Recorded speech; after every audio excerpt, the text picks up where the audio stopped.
Good morning friends, आपके अपने YouTube channel ओझा smart classes में आपका स्वागत है। फ्रेंड्स, जैसा कि आपको पता है, मैंने अपने पिछले वीडियो में आप लोगों को शेक्सपियर जी की पोएट्री वर्क्स के बारे में कराया है। तो आज मैं आप लोगों को शेक्सपियर जी के वर्क्स के बारे में ही कराऊंगी, जैसे कि मैंने यहाँ पर लिखा है। बट मैं आपको ये बताऊंगी शेक्सपियर जी ने पोएट्री वर्क्स में क्या किया और उसके बाद उन्होंने और एक्स्ट्रा में क्या लिखा है। जैसा कि आपको पता है, आपने पहले से ही पढ़ रखा होगा, शेक्सपियर जी ने ओवरऑल 37 प्लेस लिखे हैं और उसमें से कौन से प्लेस उनकी कॉमेडी में आते हैं, कौन से ट्रेजेडी में आते हैं और कौन से उनके हिस्ट्री प्लेस होते हैं, वो सब हम आपको सेपरेट करके बताएंगे। इससे आपके पास एक जगह कलेक्शन हो जाएगा। तो आइए फ्रेंड्स, हम लोग स्टार्ट करते हैं। विलियम शेक्सपियर्स वर्क, यहाँ पर शेक्सपियर जी का वर्क है जो कि उन्होंने ड्रामा लिखे हैं, वो सब इसमें मैं बता रही हूँ आपको। यहाँ पर ये देखिए कॉमेडी, शेक्सपियर जी ने ओवरऑल 37 प्लेस लिखे हैं, लेकिन उसमें से कुछ उनकी कॉमेडी है। ये जो कॉमेडी है वो यहाँ पर मैंने एक जगह पूरा कलेक्ट कर दिया है। अब देखिए कॉमेडी उनका 1590 to 91 में उनका आता है टू जेंटलमैन ऑफ वेरोना, ये उनका आता है। इसके बाद उसी साल में आता है इनका 1590 to 91 में आता है टेमिंग ऑफ द श्रू। ये दो प्लेस जो है वो स्टार्टिंग में ही लिखते हैं। कभी कभी पूछ लिया जाता है स्टार्टिंग में शेक्सपियर जी ने कॉमेडी की कौन से प्लेस लिखे हैं, तो ये दोनों हो जाएंगे स्टार्टिंग के। इसके बाद आप देखिए 1594 में उनका आता है द कॉमेडी ऑफ हियर्स। ये बहुत ही इंपॉर्टेंट है, जैसा कि आप यहाँ पे देख रहे होंगे, मैंने इंपॉर्टेंट किया है। ये आपका TGT 2004 में आया भी है।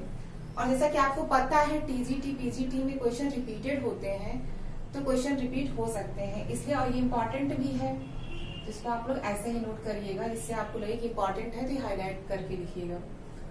नेक्स्ट देखिए 1594 to 95 में इनका आता है लव्स लेवर्स लॉस्ट, ये आता है। इसके बाद 1595 में आता है इनका अ मिडसमर नाइट्स ड्रीम, ये देखिए TGT 2010 में आया हुआ है। ये भी इम्पोर्टेंट है, यहाँ पर मैंने इम्पोर्टेंट इसको टिक कर दिया है। ऐसे आप लोग भी इम्पोर्टेंट टिक कर सकते हैं अगर चाहें तो। इसके बाद 1596 में इनका आता है द मर्चेंट ऑफ वेनिस। यहाँ पर मैंने इसको टिक तो नहीं किया है क्योंकि किसी ईयर में आया नहीं है, बट मैं अपने पर्सनल एक्सपीरियंस से आपको बता रही हूँ। This play is very important for your examination. You have also note down that this play is very important.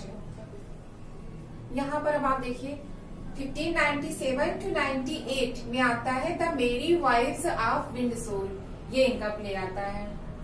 ये भी आप देख सकते हैं, माइंड में रख सकते हैं, बट उतना ज्यादा इंपॉर्टेंट ये नहीं है। फिर इसके बाद आता है 1598 में आता है इनका मच अडो अबाउट नथिंग, ये भी इनका बहुत ही इंपॉर्टेंट है, TGT 2010 में आया है। अब इसमें आप सोच रहे हैं कि क्या इसमें पूछते हैं, इसमें दे देंगे और आपको कई सारे ऑप्शन दे देंगे और पूछेंगे कि किस ईयर में आया था ये प्ले। आपको इसका ईयर लर्न करना होगा, जैसा कि मैंने यहाँ पर लिखा है, नोट डाउन किया हुआ है, इसका ईयर क्या है, कभी पब्लिश हुआ था, तो वैसे ही आपको इसको नोट करना पड़ेगा। यही चीज इसमें पूछा जाता है विद ऑप्शन। इसके बाद 1599 to 1600 में ये आता है आपका 1600 में, तो एज यू लाइक इट, ये मैंने नोट तो नहीं किया है कि इंपॉर्टेंट है, बट मैं अपने पर्सनल एक्सपीरियंस से आपको बताना चाहूंगी। This play is also important for your exam. इसके बाद 1601 में आपका 12th नाइट और व्हाट वी विल, ये आता है प्ले। यहाँ पर आप देखिए ये चीज बहुत इंपॉर्टेंट है, इसको मैं अभी आपके लिए इंपॉर्टेंट कर दे रही हूँ, इसको आप लोग ऐसे ही नोट डाउन कर लीजिएगा। इसमें एग्जामिनर जानना चाहता है कि ज्यादातर कंपटीटर हमारे जो फ्रेंड्स होते हैं वो 12th नाइट ही इसको जानते हैं, इसी नाम से जानते हैं। उसका जो सेकेंड नेम है व्हाट यू विल, ये वो लोग नहीं जानते हैं और जानने की जरूरत भी नहीं, समझते हैं, सोचते हैं कि बस इतना हो गया तो हो गया। बट एग्जामिनर कभी कभी इसके नाम को इस नाम से इंडिकेट कर देता है और वहीं पर क्या होता है, एग्जामिनेशन में हम लोग कंफ्यूज होकर के मिस्टेक कर बैठते हैं।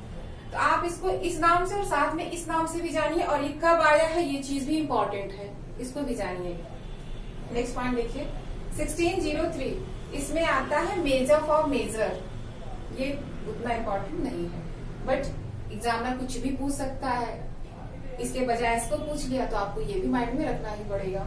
नेक्स्ट पॉइंट देखिए 1604 to 05 में आता है all's well that ends well. I think this play is important for your examination, so you have to learn.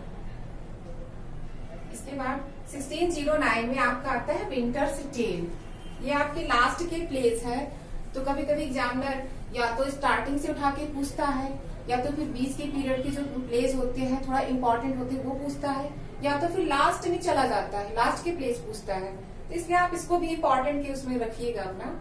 इसके बाद फिर आपका आता है 1611 में the Tempest. This play is very important. इसको जब आप पढ़ेंगे ना, द टेम्पेस्ट, इसकी स्टोरी बहुत अच्छी है, ये प्ले भी आपके लिए बहुत इंपॉर्टेंट है। फ्रेंड्स यहाँ पर देखिए ट्रेजेडी, हम आपको ट्रेजेडी के बारे में बताने चल रहे हैं। इसके पहले तो आपने कॉमेडी देखा, हम आपको ट्रेजेडी के बारे में बताने चल रहे हैं। यहाँ पर इनका देखिए फर्स्ट ट्रेजेडी 1592 to 93 में इनका आता है the tragedy of Titus Andronicus. ये इनकी फर्स्ट ट्रेजेडी होती है और बहुत ही जबरदस्त होती है। इसमें अगर आप स्टोरी पढ़ेंगे, आगे मैं आपको पढ़ाऊंगी तो बताऊंगी इसमें कितना खतरनाक होता है सब कुछ। ये बहुत ही इनका डेंजरस ट्रेजेडी भी आप कह सकते हैं। सेकेंड देखिए 1595 में इनका आता है the tragedy of Romeo and Juliet. This play is very important. कभी कभी ट्रेजेडी नहीं लगाया जाता, बस ऐसे रोमियो एंड जूलियट दे दिया जाता है। बहुत सारे बच्चे समझते हैं कि रोमियो एंड जूलियट ये एक रोमांटिक प्ले है तो रोमांटिक, बट इसमें लास्ट में जो स्टोरी होती है उसमें सैडनेस आ जाती है क्योंकि उन लोगों की डेथ वगैरह हो जाती है। तो इसलिए इसको आप लोग ये भी जानते रहे कि ट्रेजेडी है, ऐसा मत बोल दीजिएगा कि एक रोमांटिक प्ले है। और ये प्ले जो है आपका एग्जाम के लिए बहुत ही इंपॉर्टेंट है। नेक्स्ट लीजिए 1599 में the tragedy of Julius Caesar. This play is also important for your examination.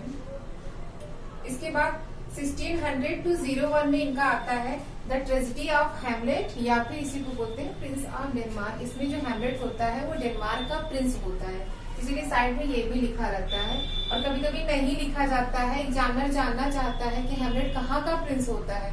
ये कभी कभी पूछा भी गया है क्वेश्चन, जैसा कि आपको हमने पहले ही बताया कि टीजीटी पीजीटी में क्वेश्चंस रिपीटेड होते हैं, इस हिसाब से पूछा भी गया। इसको भी आप माइंड में रखेंगे, हैमलेट जो होता है वो डेनमार्क का प्रिंस होता है।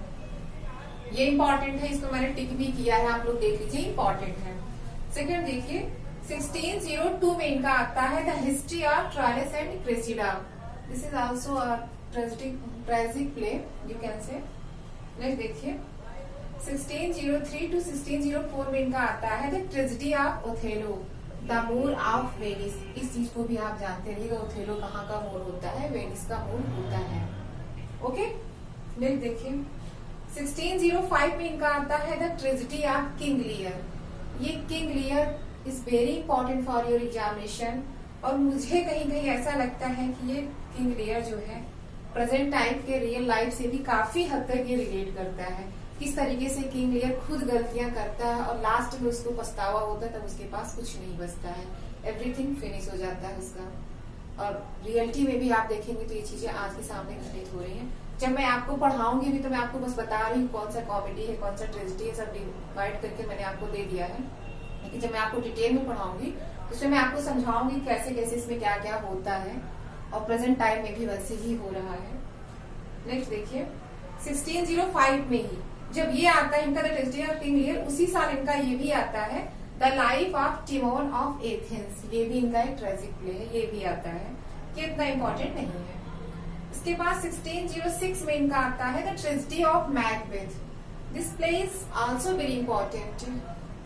इसको जब आप मैकबेथ को पढ़ेंगे तो आपको इतना अच्छा लगेगा और लगेगा कि कैसे कैसे इसमें क्या क्या घटित होता है, ये भी बहुत इंपॉर्टेंट है आपका। नेक्स्ट देखिए 1607 में आता है पेरिक्लेस, प्रिंस ऑफ टायरेन। कभी कभी ऐसे दे दिया जाता है पेरिक्लेस, प्रिंस ऑफ टायरेन नहीं दिया जाता है। एग्जामिनर अगर जानना चाहेगा तो आपको ये भी देकर के कंफ्यूज कर सकता है, इसलिए आपको ये चीज भी माइंड में रखना होगा। नेक्स्ट देखिए 1608 में इनका आता है द ट्रेजेडी ऑफ कोरियोलानस।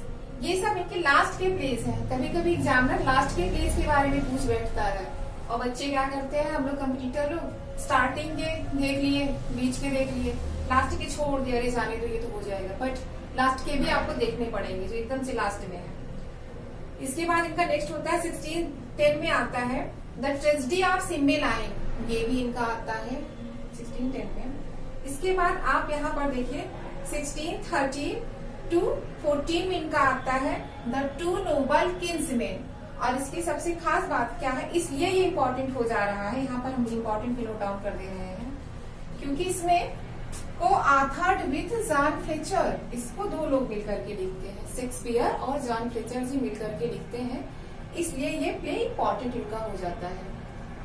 हिस्ट्री लिखा है, इसके पहले आपने देखा कि मैंने आपको कॉमेडी ट्रेजेडी, ये सब बता दिया कि कौन से प्लेस कॉमेडी में आते हैं, कौन से प्लेस ट्रेजेडी में आते हैं। अब यहाँ पर देखिए हिस्ट्री, ये सारे जो प्लेस हमने यहाँ पर नोट डाउन किया वो उनकी हिस्ट्री के अंतर्गत आते हैं। अब यहाँ पर देखिए इनका 1591 में आता है हेनरी 6 और इसका पार्ट 2। फ्रेंड्स आपने जनरली देखा होगा कि पहले पार्ट 1, पार्ट 2, पार्ट 3 आता है, बट यहाँ पर something different, so it is important, आपको बहुत अच्छे से माइंड करना होगा। पहले इनका पार्ट 1 आता है, हेनरी 6 का पार्ट 1 आता है 1591 में। उसी के बाद उसी ईयर में 1591 में ही इनका आता है हेनरी 6 का पार्ट 3। आप क्या माइंड रखेंगे, हेनरी 6 का पार्ट 2 पहले आता है, उसके बाद हेनरी 6 का पार्ट 3 आता है, ये आप माइंड में रखेंगे। और उससे भी इंटरेस्टिंग बात ये है कि आफ्टर 1 ईयर से 1592 में हेनरी 6 का ही पार्ट 1 आता है। ठीक है, ये तीनों बातें आप माइंड में रखेंगे कि 1591 में पहले इनका हेनरी 6 का पार्ट 2 आता है, फिर उसी ईयर में 1591 में ही हेनरी 6 का पार्ट 3 देते हैं, और फिर आफ्टर 1 ईयर 1592 में इनका हेनरी 6 का पार्ट 1 आता है। तो आई think this point is very important कि हेनरी 6 का पार्ट 1 कब आता है। नेक्स्ट देखिए फ्रेंड, 1592 टू 93 में इनका आता है the tragedy of Richard III, ये इनका आता है। इसके बाद फिर 1595 में the tragedy of king Richard II आता है। अब यहाँ पर भी देखिए, ये पॉइंट भी इम्पोर्टेंट आपके लिए हो सकता है। पहले इनका रिचार्ड III आता है, इसके बाद फिर इनका रिचार्ड II आता है। ठीक है, दोनों पॉइंट आप देखिएगा, पहले इनका III आता है, फिर इनका II आता है। ये चीजें भी थोड़ा सा डिफरेंट है, शेक्सपियर इसी टाइप से लिखे हैं, ये बात आप माइंड में रखिएगा। फिर आफ्टर 1 ईयर 1596 में इनका आता है the life and death of king John, ये भी इम्पोर्टेंट है। किंग जॉन के बारे में इसमें दिया होता है, कैसे उनका लाइफ होता है और कैसे उनकी डेथ होती है। तो this play is also important for your examination, you have also mind it. King John की वजह से ये प्ले इनका इम्पोर्टेंट हो जाता है। अब यहाँ पर देखिए 1596 टू 97 में आता है किंग हेनरी 4। अब यहाँ पर आप सोच रहे हैं कि यहाँ पर हेनरी 6 पहले आ जाता है, इसके बाद किंग हेनरी 4 आता है। तो इनका कॉन्सेप्ट होता है कि कोई भी चीज जो पहले होनी चाहिए वो बाद में कर देते हैं, और जो चीज बाद में होनी चाहिए वो चीज पहले कर देते हैं। और this play is very important, जैसा कि मैंने आपको पहले बताया है कि टीजीटी पीजीटी में क्वेश्चंस रिपीटेड होते हैं। यहाँ पर ये देखिए टीजीटी 2010 में ये आया हुआ है। ठीक है, तो ये इम्पोर्टेंट है, ऐसे आप भी इसको नोट डाउन कर लीजिएगा। हो सकता है इसी बार उठा करके दे दें, क्योंकि लास्ट ईयर तो आया नहीं है 2016 में, हो सकता है 2020 में दे दें। नेक्स्ट पॉइंट देखिए 1597 टू 98 में इनका आता है हेनरी 4 का पार्ट 2। यहाँ पर थोड़ा सा सीक्वेंस सही है, क्योंकि पहले इन्होंने पार्ट 1 दिया, फिर इसके बाद इन्होंने पार्ट 2 दे दिया। बट ये पहले दिए, ये बाद में दिए, 4 पहले आता है तो 4 इन्होंने बाद में दिया। ये चीज आप देखिएगा थोड़ा सा अच्छे से। इसके बाद इनका आता है 1598 टू 99 में the life of Henry the 5th, ऐसे लिखा रहेगा द 5th, आपको कंफ्यूज नहीं होना है। ये इनका आता है 1598 टू 99 में, और this play is also very important. इसके बाद फ्रेंड्स आपका ये आता है 1630 में। ये प्ले तो आप मोस्ट इम्पोर्टेंट ही समझ लीजिए, इसको कई बार बच्चे कंफ्यूज हो जाते हैं। इसका नाम होता है हेनरी 8th, या फिर इसका एक और नाम होता है ऑल इज ट्रू।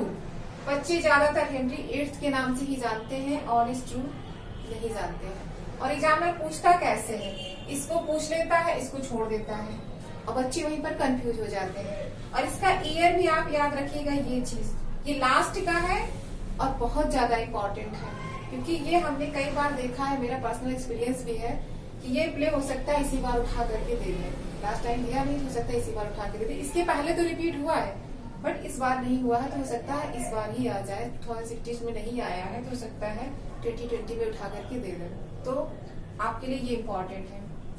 फ्रेंड्स, आज आपने देखा कि मैंने अपने वीडियो में आपको ट्रेजेडी में पढ़ा, ट्रेजेडी के बारे में बताया, कॉमेडी के बारे में बताया, हिस्ट्री प्लेस के बारे में बताया, जैसे कि ये है। अगर आपको अच्छा लगता हो तो इसका आप स्क्रीनशॉट लेकर के रख लीजिए।